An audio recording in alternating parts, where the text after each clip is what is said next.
معزز سامعین کرام، تمام قسم کی تعریفات، توصیفات، کبریائی، بڑائی، بزرگی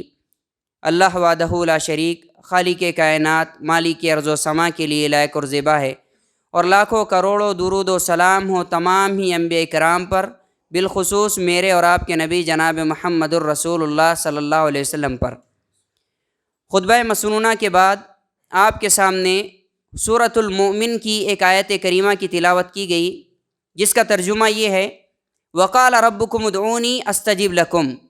اور یہ تمہارے رب کا فرمان ہے کہ مجھ سے دعا کرو، میں تمہاری دعاؤں کو قبول کروں گا۔ ان الذین یستکبرون عن عبادتی سیدخلون جہنم داخرین، اور بے شک وہ لوگ جو میری عبادت سے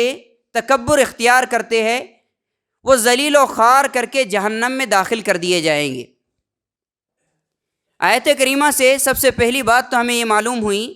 کہ اللہ رب العالمین نے دعا سے متعلق ہمیں یہ فرمان دیا ہے، ہمیں یہ حکم دیا ہے کہ ہم دعا صرف اور صرف اللہ رب العالمین کی ذات سے کریں، اللہ کے علاوہ کسی اور سے دعا نہ کرے، کیونکہ دعا ایک عبادت ہے، اور عبادت صرف اور صرف اللہ کی جاتی ہے۔ جو اللہ کے علاوہ کسی اور سے دعا کرتا ہے وہ بندہ مشرک ہے۔ اسی لیے آیت کریمہ میں اللہ رب العالمین نے دعا کو عبادت سے تعبیر کیا۔ آگے اللہ نے کیا کہا؟ ان الذین یستکبرون عن عبادتی، جو میری عبادت سے تکبر اختیار کرے گا، یعنی جو میری دعا سے تکبر اختیار کرے گا، دعا نہیں کرے گا، اللہ رب العالمین سے مانگنا ترک کر دے گا، تو ایسے بندوں کے بارے میں اللہ نے کہا کہ ایسے لوگوں کو ذلیل خوار کر کے جہنم میں داخل کیا جائے گا۔ امام ترمذی رحمۃ اللہ علیہ نے سنن ترمذی میں اس آیت کریمہ کی تفسیر میں کتاب التفسیر کے اندر ایک حدیث نقل فرمائی۔ حضرت نعمان ابن بشیر رضی اللہ تعالیٰ عنہ راوی حدیث ہے۔ عن النعمان ابن بشیر رضی اللہ تعالیٰ عنہ قال سمعت رسول اللہ صلی اللہ علیہ وسلم یقول الدعاء هو العبادہ ثم قرأ وقال ربكم ادعوني استجب لكم ان الذين يستكبرون عن عبادتي سيدخلون جہنم داخرین۔ حضرت نعمان ابن بشیر رضی اللہ تعالیٰ عنہ بیان فرماتے ہیں کہ میں نے اللہ کے نبی صلی اللہ علیہ وسلم کو فرماتے ہوئے سنا کہ بے شک دعا ایک عبادت ہے، اور اس کی دلیل میں اللہ کے نبی صلی اللہ علیہ وسلم نے قرآن مقدس کی اس آیت کی تلاوت فرمائی کہ تمہارے رب کا فرمان ہے کہ مجھ سے دعا کرو، میں تمہاری دعاؤں کو قبول کروں گا، اور جو بندے میری عبادت سے یعنی میری دعاؤں سے تکبر اختیار کرتے ہیں وہ ذلیل و خوار کر کے جہنم میں داخل کیے جائیں گے۔ تو اس حدیث کو امام ترمذی رحمۃ اللہ علیہ نے اس ثبوت میں نقل کیا ہے کہ دعا ایک عبادت ہے، اور جب دعا ایک عبادت ہے تو ساری کی ساری عبادتیں صرف ایک اللہ کے لیے ہوتی ہے، کسی اور کے لیے عبادت کرنا شرک ہے، اور ایسا بندہ اسلام سے خارج ہو جاتا ہے جو کسی بھی عبادت کو اللہ کے علاوہ کسی اور کے لیے انجام دیتا ہے۔ تو سب سے پہلی بات ہمیں دعا سے متعلق یہ یاد رکھنی ہے کہ دعا ایک عبادت ہے، اور یہ عبادت صرف اور صرف اللہ کی جائے گی۔ کسی اور سے دعا کرنا شرک ہے، کسی اور سے دعا کرنے والا بندہ اسلام سے خارج ہے۔ دوسری بات یہ کہ دعا کو اللہ رب العالمین نے عبادت قرار دے کر دعا کی اہمیت کو واضح کیا ہے کہ دعا اتنی قیمتی چیز ہے کہ اللہ رب العالمین نے اسے عبادت کہہ دیا، بلکہ یہ عبادت کی اصل ہے، عبادت کا مغز ہے، عبادت کی روح ہے۔ جس عبادت سے دعا کو نکال لیا جائے وہ عبادت مردہ ہو جاتی ہے، وہ عبادت کی حقیقت ختم ہو جاتی ہے۔ نماز کی آپ مثال لے لیجئے، نماز کے لیے بندہ وضو کرتا ہے، وضو سے پہلے دعا پڑھتا ہے، وضو کے بعد دعا پڑھتا ہے، پھر جب وہ نماز کے لیے کھڑا ہوتا ہے تو تکبیر تحریمہ کے بعد سب سے پہلے وہ دعائے ثنا پڑھتا ہے، سورۃ الفاتحہ۔ سورۃ الفاتحہ کا نام خود اللہ رب العالمین نے سورۃ الدعا رکھا ہے۔ بعض مفسرین نے اس سورے کا ایک نام سورۃ الدعا بھی ذکر کیا ہے، کیونکہ اللہ رب العالمین نے اس سورے کے اندر دعا کرنے کا سلیقہ بندوں کو سکھایا ہے کہ دعا کس طرح کی جاتی ہے، اور یہ سورہ خود ایک دعائیہ سورہ ہے۔ اس میں بندے کی دعا کا ذکر ہے کہ وہ اللہ رب العالمین سے صراط مستقیم پر چلنے کی دعا کرتا ہے کہ مجھے صراط مستقیم پر قائم رکھ، گمراہ لوگوں کے راستے پر جانے سے میری حفاظت فرما، ایسے لوگوں میں شامل ہونے سے مجھے بچا جن پر تیرا غضب نازل ہوتا ہے، ایسے لوگوں میں مجھے شامل فرما جن پر تو نے انعام کیا ہے۔ تو نماز میں جو سورہ ہم پڑھتے ہیں اس سورے کو بھی سورۃ الدعا کہا گیا ہے۔ اسی طریقے سے رکوع کرتے وقت بندہ جب رکوع میں جاتا ہے دعا پڑھتا ہے، رکوع سے اٹھنے کے بعد دعا، سجدے میں دعا، سجدے سے اٹھنے کے بعد دعا، تشہد میں دعا، حتیٰ کہ سلام پھیرنے کے بعد بھی وہ کئی طرح کی دعائیں جو احادیث رسول کے اندر وارد ہے ان دعاؤں کا وہ اہتمام کرتا ہے، ان دعاؤں کا ورد کرتا ہے۔ تو اگر دعاؤں کا آپ نماز سے نکال لے تو نمازوں میں کیا بچ جاتا ہے؟ نمازوں میں کچھ نہیں بچتا، نمازیں مردہ ہو جاتی ہے۔ تو دعا کی یہ حقیقت ہے کہ دعا کو اللہ رب العالمین نے عبادت کی اصل قرار دیا ہے۔ ایک حدیث امام ترمذی رحمۃ اللہ علیہ نے کتاب الدعوات سنن ترمذی میں نقل فرمایا، گرچہ یہ حدیث ضعیف ہے لیکن اس کا معنی صحیح ہے۔ علامہ البانی رحمہ اللہ نے اس حدیث کو ضعیف قرار دیا ہے لیکن اس کا معنی صحیح ہے، کیونکہ دعا واقعی عبادتوں کی روح ہے، عبادتوں کی اصل ہے۔ عن انس بن مالک رضی اللہ عنہ عن النبی صلی اللہ علیہ وسلم قال الدعاء مخ العبادہ رواہ الترمذی فی کتاب الدعوات۔ انس بن مالک رضی اللہ تعالیٰ عنہ بیان فرماتے اللہ کے نبی صلی اللہ علیہ وسلم نے فرمایا الدعاء مخ العبادہ، دعا عبادت کا مغز ہے، دعا عبادت کی اصل ہے، دعا عبادت کے دماغ کی طرح ہے۔ مخن کا معنی ہوتا ہے دماغ، جس طرح ایک انسان کے سر کو اس کے جسم سے الگ کر دیا جائے تو انسان کی حقیقت باقی نہیں رہتی، وہ مردہ ہو جاتا ہے۔ اگر کسی عبادت سے دعا کو الگ کر دیا جائے تو عبادت کی حقیقت ختم ہو جاتی ہے۔ یہ دعا کی اہمیت ہے۔ اسی طرح ایک اور حدیث امام ترمذی رحمۃ اللہ علیہ نے سنن ترمذی کتاب الدعوات کے اندر نقل فرمائی، راوی حدیث حضرت ابو ہریرہ رضی اللہ تعالیٰ عنہ ہیں۔ عن ابی ہریرہ رضی اللہ تعالیٰ عنہ قال قال رسول اللہ صلی اللہ علیہ وسلم لیس شیء اکرم علی اللہ تعالی من الدعاء رواہ الترمذی فی کتاب الدعوات۔ حضرت ابو ہریرہ رضی اللہ تعالیٰ عنہ سے روایت ہے، اللہ کے نبی صلی اللہ علیہ وسلم نے فرمایا کوئی ایسی عبادت نہیں ہے جس کی اللہ رب العالمین اتنی عزت کرتا ہو یا جس کا اللہ رب العالمین اتنا احترام کرتا ہو جتنا کہ اللہ دعا کا کرتا ہے۔ دعا اللہ رب العالمین کی نظر میں سب سے معزز عبادت ہے۔ اللہ کے نبی صلی اللہ علیہ وسلم نے فرمایا کہ اللہ رب العالمین کسی بھی عبادت کو اتنا معزز نہیں رکھتا جتنا کہ دعا کو اللہ رب العالمین معزز رکھتا ہے۔ دعا سب سے عزیز عبادت ہے، دعا سب سے تکریم والی عبادت ہے، اللہ رب العالمین اس کا سب سے زیادہ احترام کرتا ہے۔ اب جس عبادت کا اللہ ہی احترام کرے اس عبادت کے بارے میں ہم کیا کہہ سکتے ہیں کہ اس کی اہمیت اور اس کی فضیلت کیا ہوگی؟ تو دعا اللہ رب العالمین نے سب سے عظیم عبادت قرار دیا ہے اس عبادت کو، اور اللہ رب العالمین سب سے زیادہ اس عبادت سے محبت کرتا ہے، اس عبادت کا اکرام کرتا ہے، کیونکہ ہر عبادت کی اصل روح دعا کو اللہ رب العالمین نے قرار دیا ہے۔ دعا کے کچھ آداب بھی ہیں، ہر عبادت کے کوئی نہ کوئی آداب ہوتے ہیں، تو دعا کے بھی اللہ رب العالمین نے کچھ آداب ہمیں سکھلائے ہیں۔ اللہ کے نبی صلی اللہ علیہ وسلم نے دعا کے طریقے، دعا کے آداب ہمیں سکھلائے ہیں، جو آداب میں آپ کے سامنے بیان کرنے کی کوشش کروں گا۔ اس سے پہلے یہ حقیقت جان لیجئے کہ بعض اوقات انسان سارے آداب کو ملحوظ رکھتا ہے، دعا کی قبولیت کی ساری شرطیں اس کی دعا کے اندر پائی بھی جاتی ہے، لیکن اس کے باوجود بھی انسان سوچتا ہے کہ میری دعا قبول نہیں ہوئی اور اللہ رب العالمین سے بدگمان ہو جاتا ہے ایک حقیقت کو نہ جاننے کی وجہ سے۔ وہ حقیقت میں آپ کے سامنے بیان کر رہا ہوں۔ امام احمد بن حنبل رحمۃ اللہ علیہ نے اپنی کتاب مسند احمد کے اندر حضرت ابو سعید خدری رضی اللہ تعالیٰ عنہ سے حدیث نقل فرمائی ہے۔ عن ابی سعید الخدری رضی اللہ عنہ ان رسول اللہ صلی اللہ علیہ وسلم قال ما من مسلم يدعو بدعوة ليس فيها اسم ولا قطيعة رحم الا آتاه الله بها احدى ثلاث اما ان يعجل له دعوته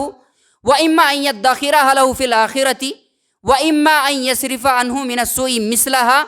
قالوا اذا نكسر قال الله اكسر رواه احمد فی مسندہ۔ حضرت ابو سعید خدری رضی اللہ تعالیٰ عنہ بیان فرماتے ہیں اللہ کے نبی صلی اللہ علیہ وسلم نے فرمایا کہ کوئی بندہ ایسا نہیں ہے جو دعا کرے اور اس کی دعا میں دو چیزیں نہ ہو، یعنی جب کوئی بندہ دعا کرے اور اس کی دعا میں یہ دو چیزیں نہ ہو، اس میں رشتہ داریوں کو توڑنے کا ذکر نہ ہو اور گناہ کا ذکر نہ ہو، یعنی گناہ کرنے کی دعا بندہ نہ کرے اور رشتہ داریوں کو توڑنے کی دعا نہ کرے۔ یہ دو کاموں سے اگر پاک اس کی دعا ہے تو اللہ رب العالمین 3 چیزوں میں سے ایک چیز اس کو ضرور عطا کرتا ہے۔ وہ 3 چیزیں کیا ہے؟ اما ان یعجل لہ دعوتہ، یا تو جو اس نے مانگا وہی اس کو دے دیا جاتا ہے، و اما ان یدخرھا لہ فی الآخرۃ، اور اگر اللہ نے پہلی چیز اس کو نہیں دی تو دوسری بات یہ ہوتی ہے کہ اللہ رب العالمین اس کی دعا کو آخرت کے لیے ذخیرہ بنا کر رکھ دیتا ہے نیکیوں کا، نیکیوں میں اس کی دعا کو شمار کر دیا جاتا ہے۔ دنیا میں تو کچھ نہیں دیا جاتا، لیکن نیکیوں کا انبار اللہ رب العالمین اس کے لیے قیامت کے دن کے لیے جمع کر کے رکھتا ہے۔ وَإِمَّا أَن يَصْرِفَ عَنْهُ مِنَ السُّوءِ مِثْلَهَا، اور تیسری بات، اگر 2 باتیں نہیں ہوئی تو تیسری بات یہ ہوتی ہے کہ اللہ رب العالمین جو دعا اس نے کیا ہے اسی کے مثل جو مصیبت اس کی تقدیر میں آنے والی ہوتی ہے اس کو اللہ ہٹا دیتا ہے۔ تو بعض اوقات انسان یہ تصور کرتا ہے کہ میں نے دعا تو کیا تھا لیکن اللہ نے مجھے عطا نہیں کیا۔ اللہ دعا تو قبول کرتا ہے، لیکن ہم یہ نہیں جانتے کہ اللہ کون سے طریقے پر دعا قبول کر رہا ہے۔ اللہ نے کون سی چیز ہمیں عطا کی ہے؟ جو ہم نے مانگا، ہو سکتا ہے کہ اللہ رب العالمین نے وہ چیز ہمیں نہیں دی، لیکن اس کی جگہ اللہ رب العالمین اس سے بہتر چیز ہمیں عطا کرنا چاہتا ہے، اور بندہ صرف وہ چیز جو اس نے مانگی تھی وہ نہ ملنے کی وجہ سے گمان کر بیٹھتا ہے کہ اللہ نے تو میری دعا قبول نہیں کی، اور یہی بدگمانی اسے دعا سے دور کر دیتی ہے۔ وہ دعا کرنے سے باز آ جاتا ہے کہ اللہ تو قبول کرتا ہی نہیں ہے، پھر وہ دعا کرنا ہی چھوڑ دیتا ہے۔ تو یہ بدگمانی ہے جسے ہمارے ذہنوں میں لوگوں نے پال لیا ہے۔ ہمیں اس بدگمانی کو ختم کرنا ہے اور کثرت سے اللہ رب العالمین سے دعا کرنا ہے۔ صحابہ کرام نے جب یہ سنا تو جذبات میں آ کر کہنے لگے اذن نکسرا، تب تو ہم بہت زیادہ مانگیں گے، تب تو ہم کثرت سے دعائیں کریں گے۔ اللہ کے نبی نے کہا اللہ اکثرو، اللہ اور زیادہ دینے والا ہے، یعنی تم دعا کرتے رہو، دعا کرنے میں کوئی نقصان نہیں ہے۔ دعا ایک عبادت ہے، اگر آپ کو وہ چیز نہیں ملی، ہو سکتا ہے اللہ رب العالمین نے آپ کے لیے کچھ بہتر سوچا ہے، کیونکہ اللہ رب العالمین ہر بندے سے متعلق جانتا ہے کہ بندے کو کس چیز کی زیادہ ضرورت ہے۔ اس کی مثال آپ اس طرح سمجھیے کہ ایک بچہ چھری کو دیکھ کر ضد کر رہا ہوتا ہے کھیلنے کے لیے، لیکن ماں اس چھری کو اس کے ہاتھ میں نہیں تھماتی۔ کیوں نہیں تھماتی؟ کیونکہ وہ جانتی ہے کہ اگر میں نے چھری اس کے ہاتھ میں تھما دی تو یہ اپنے ہاتھ کاٹ لے گا، اپنے آپ کو زخمی کر لے گا، کوئی نہ کوئی نقصان اس کو ہوگا، یا کسی دوسرے پر چھری چلا دے گا، اس لیے وہ چھری اس کے ہاتھ میں نہیں تھماتی۔ وہ کھلونا دے کر اس کو بہلاتی ہے، کھلونا دے کر اس کو سمجھاتی ہے۔ اللہ رب العالمین بھی اپنے بندے کو وہ چیز نہیں دیتا جو چیز اس کے لیے نقصان دہ ہے۔ اللہ رب العالمین ماؤں سے زیادہ محبت کرنے والا ہے، وہ جانتا ہے میرے بندے کے حق میں کون سی چیز بہتر ہے، کون سی چیز بہتر نہیں ہے۔ جو چیز بہتر ہوتی ہے وہ اللہ رب العالمین اسے عطا کرتا ہے۔ تو بندہ اللہ رب العالمین کی حکمت کو نہ سمجھنے کی وجہ سے بدگمانی اپنے ذہن و دماغ میں پال لیتا ہے کہ اللہ رب العالمین تو میری دعا ہی نہیں سنتا، حالانکہ اللہ کسی بھی بندے کی دعا کو رد نہیں کرتا جبکہ قبولیت کی ساری شرائط اس کی دعا کے اندر موجود ہو۔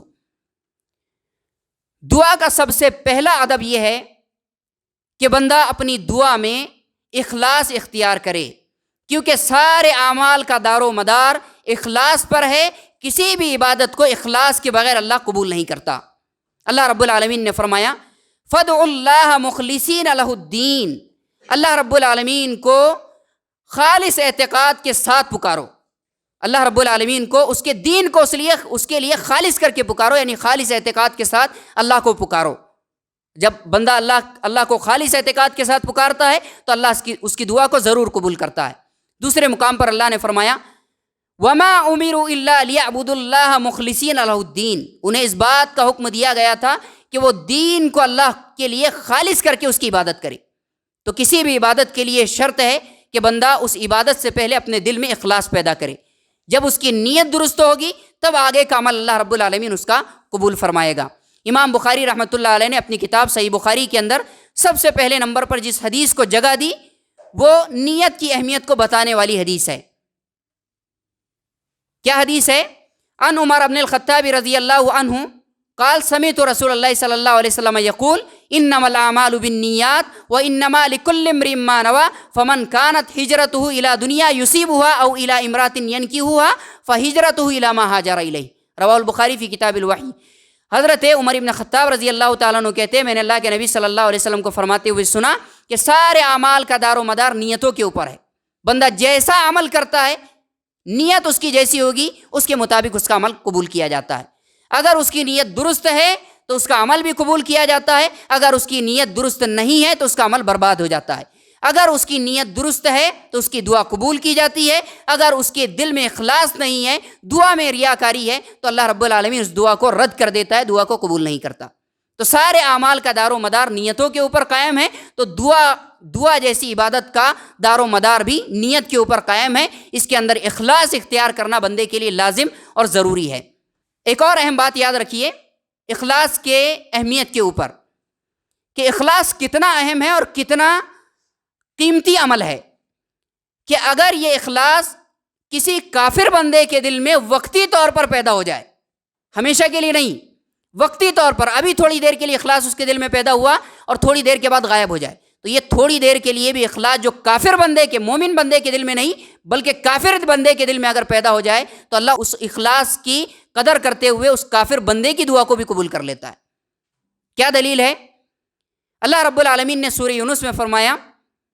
هو الذی یسیرکم فی البر والبحر حتی اذا کنتم فی الفلک وجرین بهم بريح طیبۃ وفرحوا بها جاءتها ريح آصف وجاءهم الموج من كل مكان فظنوا انهم احیط بهم دعوا الله مخلصین له الدین لئن انجیتنا من هذه لنکونن من الشاکرین فلما انجاهم اذا هم يبغون في الارض بغیر الحق یا ایها الناس انما بغیکم علی انفسکم متاع الحیاۃ الدنیا ثم الینا مرجعکم فننبئکم بما کنتم تعملون، کہ وہی ذات ہے جو تمہیں خشکی میں اور سمندروں میں سیر کراتی ہے، خشکی اور تری میں تمہیں چلاتی ہے، حتیٰ کہ تم جب کشتی میں رہتے ہو اور وہ کشتیاں لوگوں کو ہوا کے موافق چلاتی ہے تو لوگ اس سے خوش ہوتے ہیں۔ جاءتها ریح آصف وجاءهم الموج من كل مکان، یہاں تک کہ جب تیز تند ہوا کے جھونکے انہیں جھنجھوڑ دیتے ہیں اور ہر طرف سے موجیں ان کو گھیر لیتی ہے اور وہ گمان کر لیتے ہیں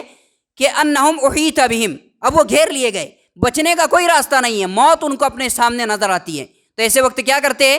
دعوا اللہ مخلصین لہ الدین، خالص اعتقاد کے ساتھ اللہ سے دعا کرتے ہیں، خالص اعتقاد کے ساتھ اللہ سے دعا کرتے ہیں۔ لئن انجیتنا من هذه لنکونن من الشاکرین، کہ اللہ اگر تو نے ہمیں اس مصیبت سے نجات دے دی، اگر زندہ ہمیں زمین تک پہنچا دیا، ہم تیرے شاکر بندے بن جائیں گے، تیرے فرما بردار بندے بن جائیں گے۔ حالانکہ اللہ جانتا ہے کہ اگر میں نے انہیں نجات بھی دے دی تو زمین پر جانے کے بعد پھر سے مشرک ہو جائے گی،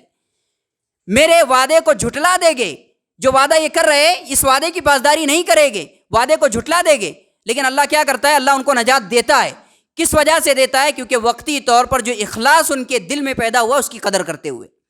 فلما انجاہم اذا ہم یبغون فی الارض، جب اللہ ان کو نجات دیتا ہے تو زمین میں جا کر بغیر حق کے شرکشی کرتے ہیں۔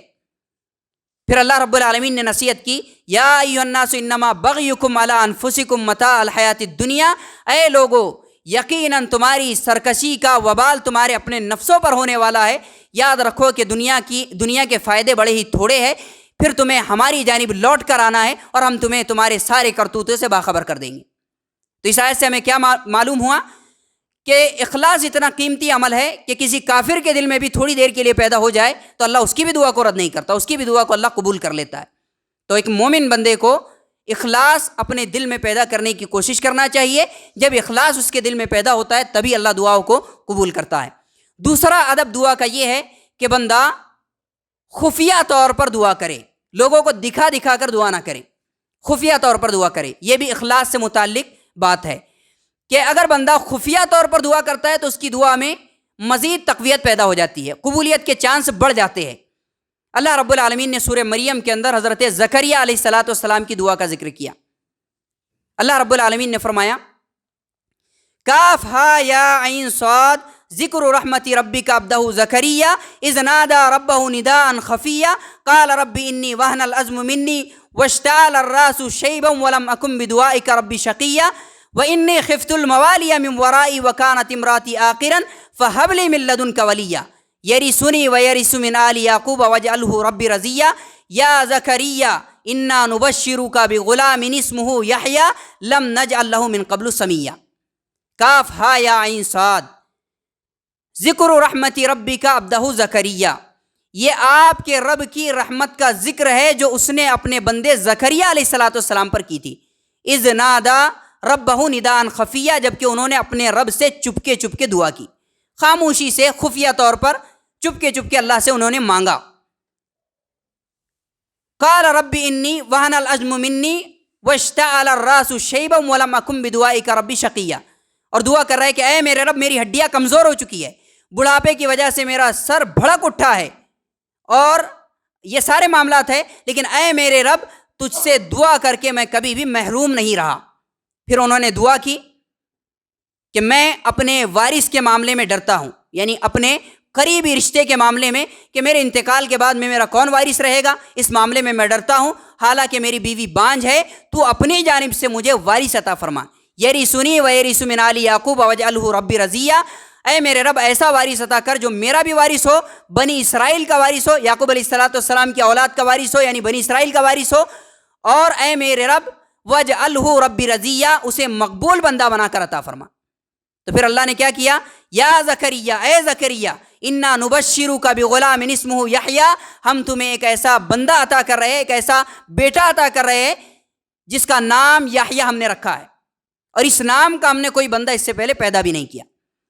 اللہ نے حضرت زکریا علیہ السلام کی دعا کو قبول کیا، انہیں اولاد ہی نہیں عطا کی گئی بلکہ ایک اولاد نبی بنا کر عطا کی گئی، اور ایسا نام والا بندہ اللہ نے دیا جو نام کا بندہ دنیا میں اس سے پہلے کبھی پیدا نہیں کیا گیا تھا۔ تو دعا میں اگر بندہ خفیہ طریقے سے دعا کرنے والے عمل کو اختیار کر لے، یعنی چھپ کر اگر دعا کرے، اللہ اور اس کے درمیان کا یہ راز ہو، تو دعا کی قبولیت میں چانس اور بڑھ جاتے ہیں، دعا کی قبولیت میں تقویت پیدا ہو جاتی ہے۔ تو دعا کے اندر تقویت پیدا کرنے کے لیے یہ ادب بھی بندے کے لیے ضروری ہے کہ وہ خفیہ طریقے سے اللہ رب العالمین سے مانگے۔ اسی طریقے سے ایک ادب یہ بھی ہے کہ بندہ حرام کمائی سے پرہیز کرے، کیونکہ حرام کمائی دعا کی قبولیت کے لیے رکاوٹ کا سبب ہے۔ حرام کمائی دعا کی قبولیت میں رکاوٹ بننے والی چیز ہے۔ امام مسلم رحمہ اللہ نے صحیح مسلم کتاب الزکاة کے اندر حدیث نقل فرمائی ہے، حضرت ابو ہریرہ رضی اللہ تعالیٰ عنہ راوی حدیث ہے۔ عن ابی ہریرہ رضی اللہ تعالیٰ عنہ قال قال رسول اللہ صلی اللہ علیہ وسلم ایھا الناس ان اللہ طیب لا يقبل الا طیبا وان اللہ امر المؤمنین بما امر به المرسلین وقال یا ایھا الرسل کلوا من الطیبات واعملوا صالحا انی بما تعملون علیم وقال یا ایھا الذین آمنوا کلوا من طیبات ما رزقناکم ثم ذکر الرجل یطیل السفر اشعث اغبر یمد یدیہ الی السماء یا ربی ومطعمہ حرام ومشربہ حرام وملبسہ حرام وغذی بالحرام فانا یستجاب لذلک، رواہ مسلم فی کتاب الزکاة۔ حضرت ابو ہریرہ رضی اللہ تعالیٰ عنہ سے روایت ہے، اللہ کے نبی صلی اللہ علیہ وسلم نے فرمایا، اے لوگو، اللہ پاک ہے اور پاک چیزوں ہی کو قبول کرتا ہے۔ بے شک اللہ رب العالمین نے مومنوں کو وہی حکم دیا جو اس نے نبیوں کو حکم دیا۔ اللہ نے نبیوں کو کیا حکم دیا؟ اللہ فرماتا ہے یا ایھا الرسل کلوا من الطیبات واعملوا صالحا، اے میرے رسولو، اللہ رب العالمین کی دی ہوئی پاک روزی کو کھاؤ اور نیک اعمال کرو۔ اور مومنوں کو کیا حکم دیا؟ یا ایھا الذین آمنوا کلوا من طیبات ما رزقناکم، اے لوگو جو ایمان لائے ہو، پاک روزی کو کھاؤ جو ہم نے بطور رزق کے تمہیں عطا کی ہے۔ اس کے بعد اللہ کے نبی نے ایک ایسے آدمی کا ذکر کیا جو لمبے سفر پہ نکلا ہوا ہے، جس کے بال گرد و غبار سے اٹے ہوئے ہیں، جس کے کپڑے میلے ہیں، تھکان سے چور چور ہے، عاجز ہے، اور دعا کر رہا ہے یا ربی، اے میرے رب، اے میرے رب، میری دعا قبول کر۔ لیکن معاملہ کیا ہے؟ اللہ کے نبی کہتے ہیں وَمَطْعَمُهُ حرام، اس کا کھانا حرام ہے، وَمَشْرَبُهُ حرام، اس کا پینا حرام ہے، وَمَلْبَسُهُ حرام، اس کا لباس حرام کا ہے، وَغُذِیَ بِالْحَرَام، اس کا پورا جسم حرام کمائی سے پرورش پایا ہے۔ فَأَنَّا يُسْتَجَابُ لِذَلِكَ، تو کیسے اللہ اس کی دعا کو قبول کر لے گا؟ تو اللہ کے نبی صلی اللہ علیہ وسلم نے ایسے بندے کے معاملے میں فرمایا جو حرام کمائی کو اختیار کرتا ہے، اس کی دعا کو اللہ قبول نہیں کرتا، حالانکہ دعا کی قبولیت کی بہت ساری شرطیں اس کی دعا میں پائی جاتی ہیں۔ ایک مسافر ہونا یہ خود دعا کی قبولیت کا ایک ذریعہ ہے۔ اللہ مقیم انسان کے مقابلے میں مسافر انسان کی دعا کو زیادہ اہمیت دیتا ہے، اس کی دعا کو رد نہیں کرتا۔ دوسری بات یہ کہ بندہ عاجزی کے ساتھ دعا کرے، عاجزی کے ساتھ روتے ہوئے دعا کرنے والے بندے کی دعا میں زیادہ تقویت پیدا ہو جاتی ہے۔ اسی طریقے سے جب بندہ اللہ کی ربوبیت کا حوالہ دے کر مانگتا ہے تو اور زیادہ اس میں تقویت پیدا ہو جاتی ہے، اور جب بندہ اپنے ہاتھوں کو اٹھا کر دعا کرے تو دعا میں یہ بھی قبولیت کا ایک ایسا عمل ہے جو دعا کے قبولیت میں تقویت پیدا کر دیتا ہے۔ اور یہ ساری چیزیں کے ہونے کے باوجود بھی اللہ کے نبی کیا کہہ رہے؟ اس کا کھانا حرام ہے، اس کا پینا حرام ہے، اس کا لباس حرام ہے، اس کا پورا جسم حرام کمائی سے پرورش پایا ہے، تو اللہ اس کی دعا کو کیسے قبول کر لے گا؟ یعنی دعا کی قبولیت کے لیے یہ بہت ہی اہم شرط ہے اور بہت ہی اہم ادب ہے کہ بندہ حلال کمائی کو اختیار کرے، حرام کمائی سے اپنے آپ کو بچا کر رکھے، حلال کمائی کو اختیار کرے، تو اللہ رب العالمین اس کی دعا کو ہر حالت میں قبول کرتا ہے۔ اسی طریقے سے چوتھا ادب یہ ہے کہ بندہ جب دعا کرے تو اسم اعظم کے وسیلے سے دعا کرے، اللہ رب العالمین کے ناموں، اسم اعظم اللہ رب العالمین کے اسماء الحسنہ کے ذریعے سے دعا کرے تو اللہ رب العالمین اس کی دعا کو قبول کرتا ہے۔ غالباً امام ترمذی رحمۃ اللہ علیہ نے سنن ترمذی کتاب الدعوات کے اندر حدیث نقل فرمائی ہے، راوی حدیث حضرت عبداللہ بن بریدہ اسلمی رضی اللہ عنہ ہے۔ عن عبداللہ بن بریدہ الاسلمی عن ابیہ قال سمع النبی صلی اللہ علیہ وسلم رجلا یدعو وهو یقول اللہم انی اسألک بانی اشہد انک انت اللہ لا الہ الا انت الاحد الصمد الذی لم یلد ولم یولد ولم یکن له کفوا احد قال فقال النبی صلی اللہ علیہ وسلم والذی نفسی بیدہ لقد سأل اللہ باسمہ الاعظم الذی اذا دعی بہ اجاب واذا سئل بہ اعطى، رواہ الترمذی فی کتاب الدعوات۔ حضرت بریدہ اسلمی رضی اللہ تعالیٰ عنہ کہتے ہیں کہ اللہ کے نبی صلی اللہ علیہ وسلم نے ایک آدمی کو دعا کرتے ہوئے سنا، وہ دعا کر رہا تھا تو دعا کے اندر اس نے یہ الفاظ کہے، اللہم انی اسألک، اے اللہ میں تجھ سے مانگتا ہوں، بانی اشہد انک انت اللہ، اس چیز کی گواہی دیتے ہوئے تجھ سے مانگتا ہوں۔ کس چیز کی گواہی؟ تو اللہ ہے، تیرے علاوہ کوئی معبود نہیں، تو اکیلا ہے، تو صمد ہے یعنی تو بے نیاز ہے، نہ تو نے کسی کو جنا نہ تو کسی سے جنا گیا، اور تیرا کوئی ہمسر نہیں ہے۔ جب یہ کلمات اس نے کہے تو اللہ کے نبی نے کیا کہا؟ اس ذات کی قسم جس کے ہاتھ میں میری جان ہے، بے شک تو نے اللہ کے ایسے ناموں سے اللہ کو یاد کیا ہے کہ اگر کوئی بندہ اللہ کے ان ناموں سے اللہ سے مانگے، دعا کرے تو اس کی دعا قبول کر لی جاتی ہے، اور اللہ سے مانگے تو اللہ اس کو ضرور عطا کرتا ہے۔ تو دعا کے اندر تقویت پیدا کرنے کے لیے ایک یہ اہم ادب ہے کہ بندہ اللہ رب العالمین کے ناموں سے وسیلہ لے، اللہ رب العالمین کے ناموں کو یاد کرے، جیسا کہ اللہ کے نبی صلی اللہ علیہ وسلم سے متعلق حضرت انس رضی اللہ تعالیٰ عنہ بیان کرتے ہیں کہ ان نبی صلی اللہ علیہ وسلم اذا کربہ امر یقول یا حی یا قیوم برحمتک استغیث، جب اللہ کے نبی صلی اللہ علیہ وسلم کے سامنے کوئی سخت معاملہ پیش آتا، کوئی تکلیف آتی، تو اللہ کے نبی اللہ کے ان عظیم ناموں کے ذریعے سے اللہ کو پکارتے، یا حی یا قیوم، اے ہمیشہ زندہ رہنے والے، اے ہمیشہ قائم رہنے والے، میں تیرے ان دو ناموں کے ذریعے سے تیری ہی رحمت کا آسرا ہے، تیری ہی رحمت، تیری ہی فضل کا سہارا ہے۔ اللہ کے نبی صلی اللہ علیہ وسلم اللہ کے اسم اعظم کے ذریعے سے دعا کیا کرتے تھے۔ تو جب کوئی بندہ اللہ رب العالمین کے ان بلند ناموں کے ذریعے سے دعا کرتا ہے تو اللہ اس کی دعا کو قبول کرتا ہے، اس کی دعا کی قبولیت میں مزید چانس بڑھ جاتے ہیں اور اس کی دعا کے اندر تقویت پیدا ہو جاتی ہے۔ قرآن مقدس میں بھی اللہ رب العالمین نے بندوں کو یہی حکم دیا، اللہ نے فرمایا وَلِلَّهِ الْأَسْمَاءُ الْحُسْنَى فَادْعُوهُ بِهَا، سارے اچھے نام اللہ کے ہیں، یعنی اللہ کے جتنے نام ہیں وہ سارے کے سارے بہت اچھے ہیں، تو تم اللہ کو اس کے بہترین ناموں کے ذریعے سے پکارو، اللہ کے اسم اعظم کے ذریعے سے اللہ کو پکارو، اللہ تمہاری پکار کو سنے گا۔ پانچواں ادب یہ ہے کہ بندہ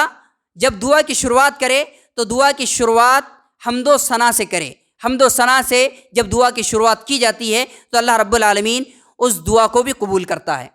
حضرت فضالہ بن عبید رضی اللہ تعالیٰ عنہ راوی حدیث ہے، غالباً امام ترمذی نے کتاب الدعوات میں حدیث نقل فرمائی ہے، ان فضالہ بن عبید رضی اللہ عنہ قال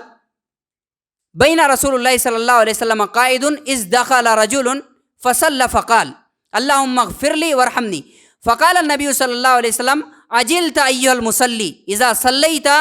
فقعدت فحمد الله وصلی علی ثم ادعوه قال ثم صلى رجل آخر بعد ذلك فحمد الله وصلى على النبي صلی اللہ علیہ وسلم فقال النبي صلی اللہ علیہ وسلم ایها المصلی ادعو تجب، رواہ الترمذی فی کتاب الدعوات۔ حضرت فضالہ بن عبید رضی اللہ تعالیٰ عنہ کہتے ہیں کہ ہم اللہ کے نبی صلی اللہ علیہ وسلم کے ساتھ بیٹھے ہوئے تھے، ایک آدمی آیا نماز کے لیے کھڑا ہوا، جب قاعدے میں بیٹھا تو قاعدے میں وہ دعا کر رہا ہے اللہم اغفر لی اللہم ارحمنی، اے اللہ میرے گناہ کو بخش دے، اے اللہ مجھ پر رحم کر۔ اللہ کے نبی صلی اللہ علیہ وسلم نے اس مصلی سے مخاطب ہو کر کہا اجلت ایھا المصلی، اے نماز پڑھنے والے بندے تو نے جلدی سے کام لیا ہے، تو نے جلد بازی کی ہے۔ پھر اس کو دعا کے آداب اللہ کے نبی نے سکھائے۔ اللہ کے نبی نے کہا کہ جب تو نماز پڑھ اور قاعدے میں بیٹھ تو پہلے اللہ کی حمد بیان کر، اللہ کی حمد بیان کرنے کے بعد میرے اوپر درود بھیج، اس کے بعد دعا کر۔ اب اللہ کے نبی نے تعلیم تو اسے دی۔ ایک دوسرا بندہ آیا، نماز کے لیے کھڑا ہوا، نماز پڑھا، قاعدے میں بیٹھا، تو جو آداب اللہ کے نبی نے اس بندے کو سکھائے تھے وہی آداب وہ بندے نے ملحوظ رکھا۔ پہلے اللہ کی حمد بیان کی، اللہ کے نبی پر درود بھیجا، اس کے بعد وہ دعا کرنے لگا۔ تو اللہ کے نبی نے کہا ایھا المصلی، اے نماز پڑھنے والے، ادعو، تو جب تو دعا کر تیری دعا ضرور قبول کی جائے گی، کیونکہ تو نے آداب کو ملحوظ رکھا ہے، اللہ کی حمد بیان کی ہے، میرے اوپر درود بھیجا ہے، اب جو دعا تو کرے گا وہ ساری دعا کو اللہ قبول کرے گا۔ تو پہلی بات تو یہ معلوم ہوئی کہ حمد و ثنا دعا کے اندر بڑی اہمیت کی حامل چیز ہے، اور دعا کے آداب میں سے تو بندہ جب دعا کی شروعات کرتا ہے تو حمد و ثنا سے کرے۔ اسی طرح اس کے اندر ہمیں چھٹا ادب یہ معلوم ہوا کہ حمد و ثنا کے بعد درود شریف کا بھی اہتمام کرے، درود کے بغیر بھی اللہ دعا قبول نہیں کرتا۔ اور ایک اہم بات اس حدیث سے ہمیں یہ بھی معلوم ہوئی کہ نماز کی حالت میں اگر بندہ کسی بندے سے مخاطب ہو جائے، یعنی ہم نماز میں تو نہیں ہے لیکن جو بندہ نماز پڑھ رہا ہے اس کی جانب مخاطب ہو کر اس سے کچھ کہتے ہیں تو یہ گناہ کا کام نہیں۔ اللہ کے نبی سے اس طرح کی بہت ساری حدیثیں وارد ہے کہ اللہ کے نبی سے کبھی صحابیات مخاطب ہو جاتی اور اللہ کے نبی نماز میں ہوتے، اور اللہ کے نبی کسی بندے کو نماز ہی میں کچھ کہتے اور وہ نماز میں لگا ہوا رہتا، تو یہ کوئی برا کام نہیں ہے، اللہ کے نبی صلی اللہ علیہ وسلم سے اس کا ثبوت موجود ہے۔ تو چھٹا ادب یہ ہے کہ بندہ اپنی دعا کے اندر درود کا اہتمام کرے۔ درود سے متعلق امام ترمذی رحمۃ اللہ علیہ نے سنن ترمذی کتاب الوتر کے اندر حضرت عمر ابن خطاب رضی اللہ تعالیٰ عنہ کا قول ذکر کیا ہے۔ ان عمر ابن الخطاب رضی اللہ تعالیٰ عنہ قال ان الدعاء موقوف بین السماء والارض لا يصعد منه شيء حتى تصلي على نبيك صلی اللہ علیہ وسلم، رواہ ترمذی فی کتاب الوتر۔ عمر ابن خطاب رضی اللہ تعالیٰ عنہ کہتے ہیں کہ دعا، بے شک دعا زمین اور آسمان کے درمیان میں رکی رہتی ہے، یہاں تک کہ تو اپنے نبی اور اس میں سے کوئی بھی، یعنی اگر انسان نے دعا میں بہت ساری چیزیں مانگا ہے تو اس میں سے ایک چیز بھی آسمان کی جانب نہیں جاتی، ایک چیز بھی اوپر نہیں چڑھتی، یہاں تک کہ تو اپنے نبی صلی اللہ علیہ وسلم کے اوپر درود بھیج دے۔ جب بندہ درود بھیجتا ہے یہ درود اس کی دعا کو قبولیت کے لیے سہارا بنتا ہے اور اس کی دعا کو قبول کرنے میں مدد کرتا ہے، اور درود کے ذریعے سے اللہ رب العالمین اس کی دعا کو قبول کرتا ہے۔ اسی طرح حضرت علی رضی اللہ تعالیٰ عنہ کا ایک قول ہے جسے علامہ البانی رحمہ اللہ نے مرفوع ہونے کا بھی درجہ دیا ہے کہ یہ اللہ کے نبی کی حدیث انہوں نے قرار دی، حالانکہ یہ حضرت علی رضی اللہ تعالیٰ عنہ سے مروی ہے۔ امام طبرانی رحمہ اللہ نے معجم الاوسط کے اندر اسے نقل کیا ہے ان علی بن ابی طالب رضی اللہ تعالیٰ عنہ قال کل دعاء محجوب حتی یصلی علی محمد و آل محمد صلی اللہ علیہ وسلم، رواہ طبرانی فی الاوسط۔ حضرت علی رضی اللہ تعالیٰ عنہ کہتے ہیں کہ ساری دعائیں روکی جاتی ہے، ساری دعائیں رکی رہتی ہے یہاں تک کہ اللہ کے نبی اور اللہ کے نبی کے آل کے اوپر، اللہ کے نبی کے خاندان والوں پر درود نہ بھیج دیا جائے۔ جب اللہ کے نبی پر درود بھیجا جاتا ہے تو وہ دعا پھر تقویت کے درجے میں پہنچ جاتی ہے اور اللہ رب العالمین کے ہاں اوپر کی جانب چڑھ جاتی ہے۔ تو درود شریف بھی بڑا قیمتی عمل ہے، اس کے ذریعے سے اللہ رب العالمین بندے کی دعا کو قبول کرتا ہے، اور اگر کسی بندے کی دعا کے اندر درود نہ ہو تو پھر ایسے بندے کی دعا اللہ رب العالمین قبول بھی کر لیتا ہے اور رد بھی کر سکتا ہے، لیکن اگر درود اس کی دعا میں شامل ہے تو قبولیت کے اندر تقویت پیدا ہو جاتی ہے، دعا میں تقویت پیدا ہو جاتی ہے، اور اللہ رب العالمین ہر حالت میں اس کی دعا کو قبول کرتا ہے۔ درود شریف کی فضیلت میں یہ حدیث بھی یاد رکھیے، یہ تو درود کی اہمیت ہوئی۔ درود شریف سے بندہ جب دعا میں درود شریف کا اہتمام کرتا ہے تو درود سے بڑے عظیم فوائد بھی اس کو حاصل ہوتے ہیں۔ امام ترمذی رحمۃ اللہ علیہ نے کتاب صفت القیامہ کے اندر اس حدیث کو نقل کیا ہے، حضرت ابی بن کعب رضی اللہ تعالیٰ عنہ راوی حدیث ہے۔ ان ابی بن کعب رضی اللہ تعالیٰ عنہ قال قلت یا رسول اللہ صلی اللہ علیہ وسلم انی اکثر الصلاۃ علیک فکم اجعل لک من صلاتی قال ما شئت قال قلت الربع قال ما شئت فإن زدت فهو خير لك قال النصف قال ما شئت فإن زدت فهو خير لك قال قلت فالثلث قال ما شئت فإن زدت فهو خير لك قال أجعل لك صلاة كلها فقال النبي صلى الله عليه وسلم إذن تكفي غمك ويغفر لك ذنبك